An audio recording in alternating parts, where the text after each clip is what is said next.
The morning of September 2001 promised to be just another ordinary day in the meticulously constructed routine that Ana Montes had cultivated for almost 2 decades. The car traveled the familiar streets of Washington toward the Defense Intelligence Agency complex, where she held a prestigious position as the chief analyst for Cuban affairs.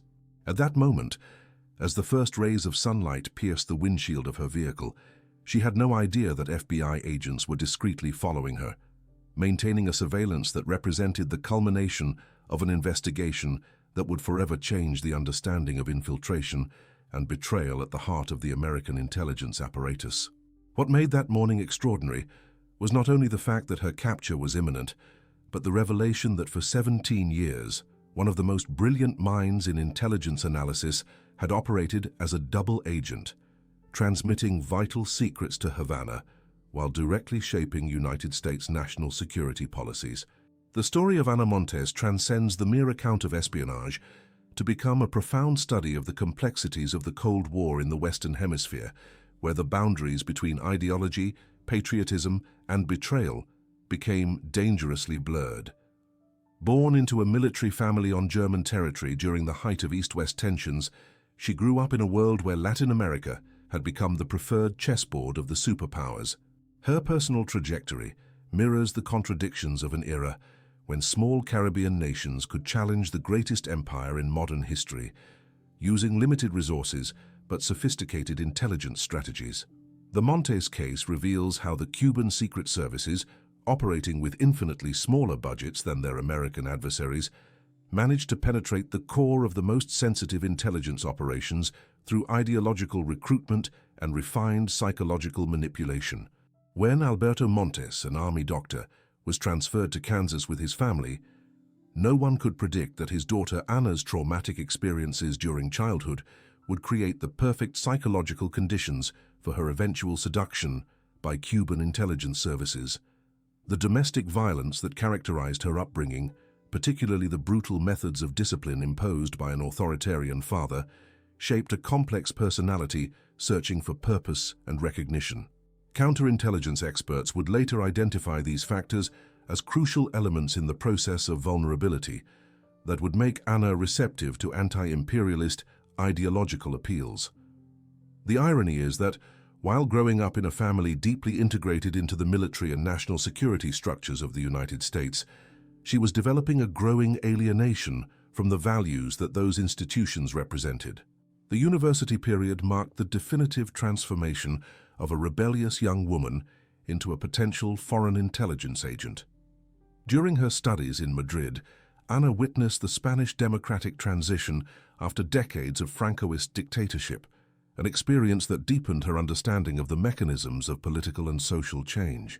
The anti-American demonstrations she witnessed on the streets of the Spanish capital reinforced her growing perception of the United States as a global imperialist force. It was also during this period that she established personal relationships with individuals linked to Latin American left-wing movements, connections that would later prove fundamental to her recruitment by the Cuban services. Her romance with an Argentine political exile not only influenced her ideological convictions, but also provided her with a more sophisticated understanding of the geopolitical dynamics governing relations between Washington and the Latin American capitals. The return to the United States marked the beginning of a crucial phase in her preparation, although she did not yet know that she was being observed and evaluated by Cuban recruiters. Her decision to seek specialization in Latin American affairs at the prestigious School of Advanced International Studies at Johns Hopkins University demonstrated a convergence between her personal inclinations and Havana's strategic interests. During this period, she established contact with other Puerto Rican students who shared critical views on American foreign policy in the region. These relationship networks, seemingly natural and spontaneous, were later identified as part of a sophisticated mapping and recruitment operation conducted by the Cuban intelligence services. Havana's ability to identify and cultivate potential agents within major American academic institutions would prove to be one of the most impressive features of its intelligence operations. The meeting with Marta Velázquez represented the decisive moment that transformed Ana from an ideological sympathizer into an active foreign intelligence agent. Velázquez, operating under academic cover, demonstrated extraordinary skill in identifying and exploiting Anna's psychological motivations, initially presenting seemingly innocuous tasks that gradually evolved into more serious commitments. The initial proposal to translate Spanish documents to support the Nicaraguan Sandinistas was carefully calibrated to appeal to someone with Anna's political convictions, while simultaneously testing her willingness for clandestine activities. The recruitment process revealed the methodological sophistication of the Cuban services, which perfectly understood the importance of allowing potential agents to believe they were making autonomous decisions, when in reality they were being subtly directed toward progressively greater commitments. The secret trip to Havana in March 1985 definitively sealed her transformation from an idealistic academic to a professional intelligence operative equipped with advanced techniques of espionage and counter-surveillance that she would utilize for the next 17 years. Anna's infiltration of the Defense Intelligence Agency represented one of the most spectacular blows of Cuban intelligence throughout the Cold War, demonstrating how a meticulously planned operation could penetrate the heart of the United States national security apparatus. Her falsification of academic credentials and denial of drug use during the background check process revealed both her psychological preparation for clandestine life and the deficiencies in the security procedures of the time. The DIA's decision to waive the initial polygraph examination due to pressure to quickly fill specialized Latin American affairs positions created an opportunity that the Cubans masterfully exploited. The geopolitical context of the time, with the Reagan administration intensifying intelligence operations in Central America, created an urgent demand for qualified analysts that inadvertently facilitated the Cuban penetration. During her early years at the DIA, Anna demonstrated exceptional analytical capabilities that quickly promoted her to positions of greater responsibility and access to increasingly sensitive information.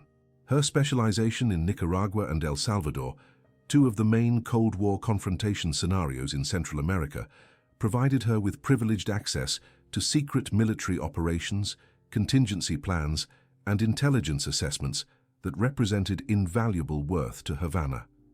The irony of the situation was that the better analyst she became, the greater her usefulness to the Cubans, creating a vicious cycle where her professional competence directly fueled her effectiveness as a double agent.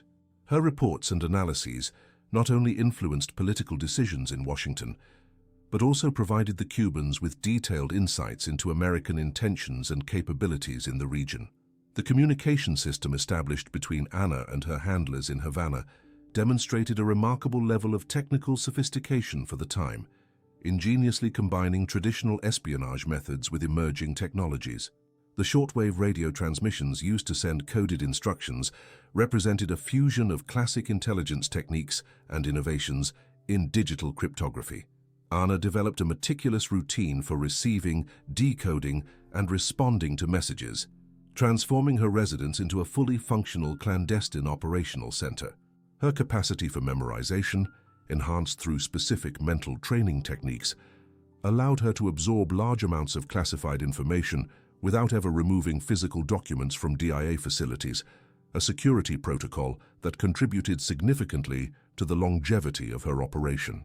Personal meetings with her handlers in restaurants in the Washington metropolitan area revealed another aspect of Cuban operational mastery: the ability to conduct intelligence activities in hostile territory while maintaining an extremely low profile.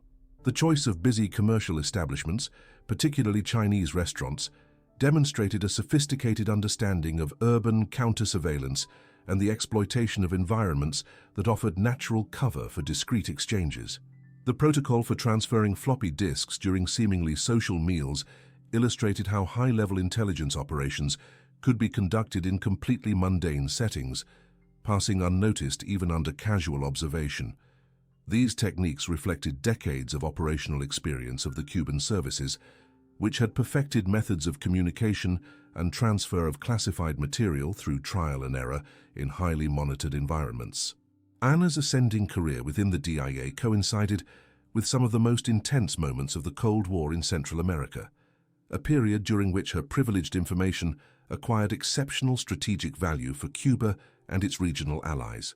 Her official visit to an American military base in El Salvador provided her with direct access to operational details about training, equipment, and tactical plans that may have subsequently contributed to the success of rebel attacks against US-backed forces. The attack that resulted in the death of Salvadoran soldiers and an American military advisor just weeks after her visit later raised suspicions about possible information leakage, although a direct connection was never conclusively established.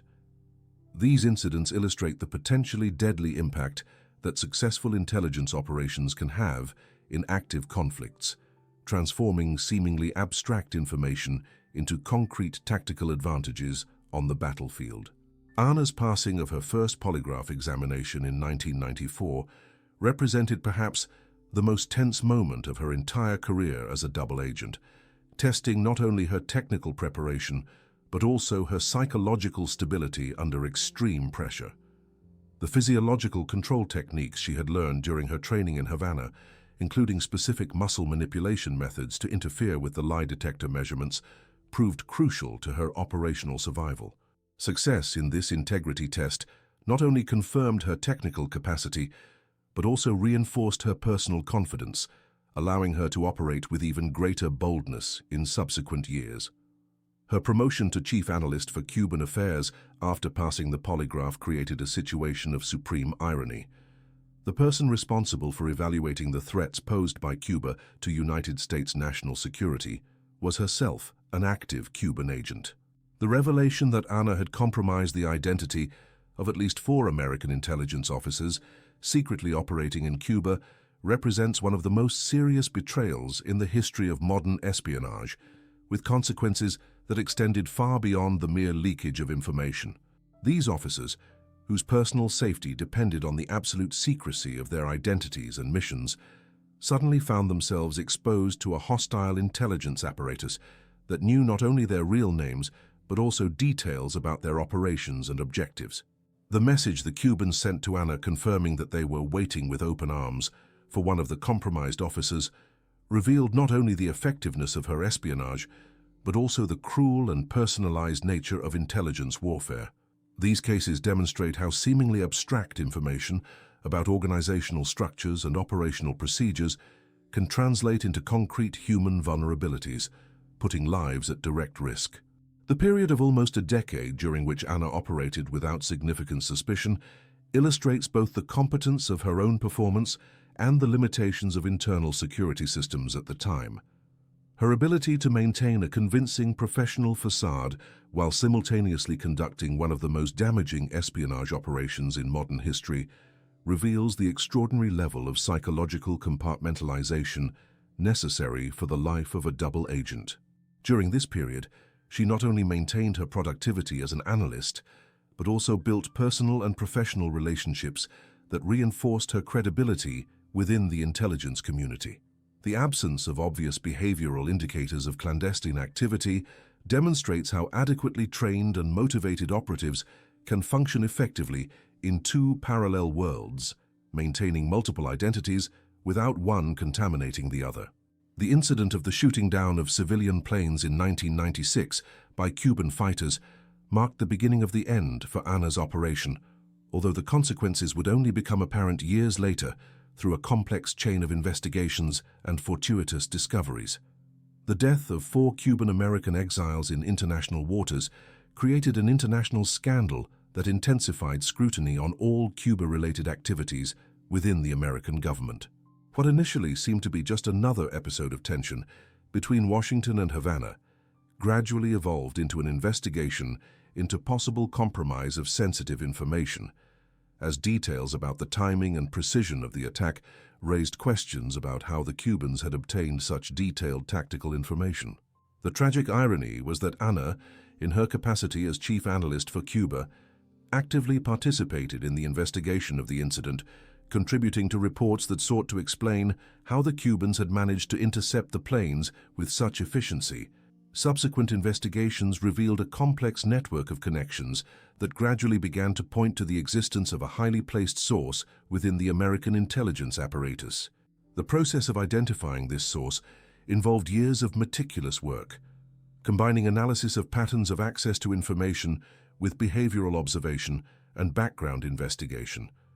The discovery that someone with privileged access to information about Cuban operations was potentially compromised represented one of counterintelligence's worst nightmares, the possibility that years or decades of secret operations had been exposed to a hostile adversary.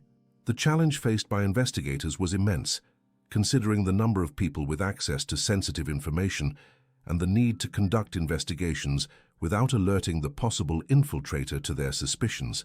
The gradual identification of Anna as the main suspect resulted from a convergence of investigative factors that individually seemed insignificant, but collectively created a compelling behavioral and circumstantial profile. Her history of access to subsequently compromised information, combined with inconsistencies in her personal biography and suspicious behavioral patterns, gradually positioned her at the center of suspicions. The irony of the situation was that her own competence as an analyst contributed to her eventual exposure. The better she was at her official job, the more obvious it became that someone with her qualifications and access would be the ideal candidate for espionage operations. Investigators began to realize that they were looking not for an incompetent operative who made obvious mistakes, but a highly skilled professional who had managed to maintain a complex operation for almost 2 decades. The final phase of the investigation involved sophisticated surveillance and evidence collection techniques that gradually built an irrefutable case against Anna, demonstrating the evolution of counterintelligence capabilities at the end of the 20th century.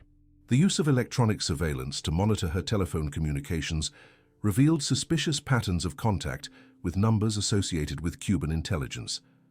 The analysis of her financial records identified purchases of specific electronic equipment that matched the technical profile necessary for espionage operations. The secret search of her residence provided direct physical evidence of her clandestine activity, including communication equipment and records of coded messages. Each individual element of the evidence could have plausible alternative explanations, but the combination of all these factors created a mosaic of guilt that was virtually impossible to refute. The discovery of the Toshiba laptop at her residence represented the most devastating evidence against Anna, providing investigators with direct access to the communications between her and her Cuban handlers over several years. Forensic analysis of the hard drive revealed not only individual messages, but also communication patterns that demonstrated the systematic and professional nature of her espionage operation. The recovered messages documented not only the transmission of specific classified information, but also discussions about operational methods, security concerns, and assessments of the value of different types of information. This correspondence provided investigators with a unique window into the internal workings of a high-level Cuban intelligence operation, revealing both the sophistication of the methods used and the extent of the compromised information. The decision not to arrest Anna immediately after the discovery of initial evidence reflected broader strategic considerations about maximizing intelligence gathering and fully understanding her operational network. Investigators recognized that they had a rare opportunity to observe an active agent in operation, potentially identifying other contacts and methods that remained unknown. The search for the floppy disks used to decode radio transmissions represented more than simple evidence collection. It was an attempt to fully understand the communication protocols used by the Cubans and potentially identify other similar operations. This patient, albeit risky, approach demonstrated a sophisticated understanding of how to maximize the counterintelligence value of a successful investigation. The operation to gain access to Anna's purse inside the DIA facilities illustrated the level of creativity and coordination necessary for counterintelligence investigations in highly secure environments. The creation of a fictitious briefing specifically designed to lure her away from her desk, combined with the elaborate distraction involving her co-worker, revealed how complex investigations frequently depend on subtle psychological manipulation and precise timing.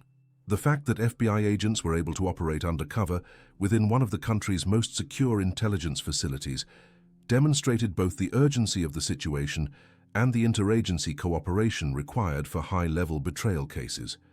Although the specific floppy disks were not found, the additional evidence discovered in her purse provided final confirmation of her clandestine activities. The events of September 11, 2001, created a context of national urgency that dramatically accelerated the decision to arrest Anna, transforming what had been a careful and methodological investigation into a priority national security operation. The concern that she might leak sensitive military information to Cuba during a period of national crisis elevated the risk of keeping her at liberty beyond what security officials deemed acceptable. The timing of her arrest, just 10 days after the terrorist attacks, symbolized how external events can dramatically accelerate counterintelligence investigations that might otherwise have continued for additional months or years. The atmosphere of suspicion and paranoia that characterized the period immediately following 9/11 created an environment where zero tolerance for potential security threats became the operational norm. Anna's arrest on September 21, 2001, marked the end of one of the longest and most damaging espionage operations in modern history, concluding 17 years of infiltration that had compromised intelligence operations, put lives at risk, and provided a strategic adversary with privileged access to the United States' most closely guarded secrets. Her calm and controlled reaction upon being detained contrasted dramatically with the agent's expectations, revealing the level of psychological and professional preparation that had characterized her entire clandestine career. The composure she demonstrated during the arrest reflected not only training in resistance to interrogation, but also a philosophical acceptance that her eventual discovery was inevitable, given sufficient time and adequate investigative resources. Her dignified walk out of the DIA facilities symbolized the end of an era in the intelligence war between Washington and Havana, marking both a victory for American counterintelligence and a testament to the operational competence of the Cuban services. Anna's trial revealed ideological and psychological dimensions of her betrayal that transcended purely operational considerations, offering unique insights into the motivations that can lead highly qualified individuals to betray their countries. Her statement before the court, invoking universal moral principles and criticizing American foreign policy as fundamentally unjust, illustrated how deep ideological convictions can be manipulated by foreign intelligence services for recruitment and continuous motivation. The absence of financial motivation in her case, contrasting with many other famous espionage cases, highlighted how recruitment operations based on ideology can be more long-lasting and less detectable than those based on greed or coercion. Her assertion that she had obeyed her conscience instead of the law revealed the type of psychological rationalization that allows double agents to maintain mental stability while betraying their own institutions. The sentence of 25 years in prison, served in high-security conditions traditionally reserved for terrorists and violent criminals, reflected both the severity of her crimes and the continuous concerns about her potential influence even in prison. Her placement among inmates associated with international terrorist organizations symbolized how high-level espionage is perceived within the criminal justice system as a form of treason comparable to direct attacks against national security. The conditions of isolation that characterized her detention revealed concerns not only about escape or communication with hostile elements, but also about her ability to influence other detainees or recruit sympathizers within the prison system.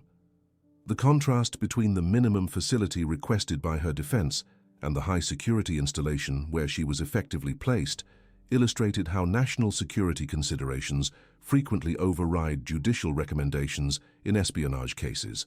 The correspondence exchanged between Anna and her family during the period of imprisonment offered additional perspectives on her personality and moral justification systems, revealing aspects of her psychology that had remained hidden during her operational career. Her condescending letter to her sister Lucy, also a federal agent, demonstrated not only an absence of remorse, but also a complete inversion of responsibility that frequently characterizes narcissistic personalities under pressure.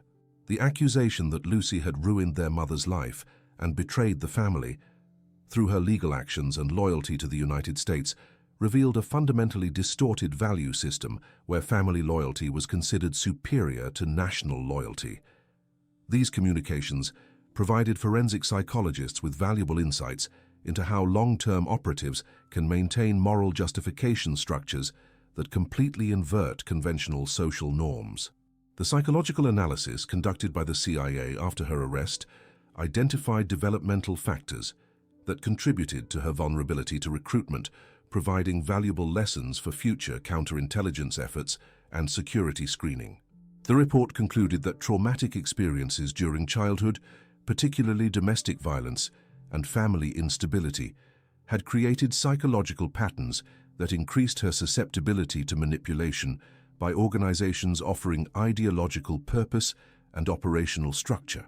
The identification of interrupted psychological development as a contributing factor highlighted how unresolved traumas can create long-term vulnerabilities that hostile intelligence services can exploit decades after the original events. These findings significantly influenced the psychological assessment protocols used in screening candidates for sensitive positions, emphasizing the importance of deep investigation into personal and family backgrounds. Anna's release in January 2023, after more than 21 years in prison, marked the beginning of a new chapter in a story that continues to influence national security and counterintelligence practices. Her move to Puerto Rico, where she maintains a low profile away from media attention, represents an attempt to rebuild a life after decades of infamous notoriety. The authorities' decision to allow her early release for good behavior generated considerable controversy, with critics arguing that crimes of such magnitude deserved full completion of the original sentence. Defenders of her early release highlighted her advanced age and absence of risk of recidivism, although concerns remain about her potential symbolic influence on future recruitment candidates by hostile intelligence services.